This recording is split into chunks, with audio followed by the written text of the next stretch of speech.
Après Paris en général et M5A2 en particulier, on travaille avec des futurs preneurs potentiels, on travaille avec des gens qui conçoivent le bâtiment de manière un peu différente. Après, moi je pense que la synergie, c'est pas seulement faire un barbecue ensemble, quoi. Oui, on s'adresse à des petites structures et à des petites structures qui souhaitent changer le monde. Et l'idée, c'est vraiment de les accompagner et de les accueillir avec un loyer qui est le plus modéré possible, des moyens techniques qui sont le plus professionnels possible, et surtout de créer une communauté qui fait qu'elles vont mieux travailler ensemble et qu'il y a des synergies qui vont émerger de ce melting pot. Mais d'une certaine manière, c'est pas l'argument financier qui fait venir les gens chez nous.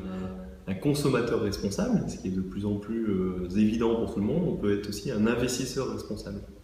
Et donc, en étant un investisseur responsable, le coût de l'argent est moins élevé et à la fin, le loyer est moins élevé. Peut-être construire un vivre ensemble, d'avoir une influence positive sur la société. Le pratiquer soi-même dans son lieu de travail, c'est plutôt, ça peut être un défi, mais je pense que ça a du sens. Sur la question de la mixité entre bureau et logement, finalement, c'est ce qui va aussi se produire ici. Les 3 C, conception, casting, communauté. Il y a le premier point, c'est la conception du bâtiment. C'est une conception qui va faire la part belle aux espaces communs.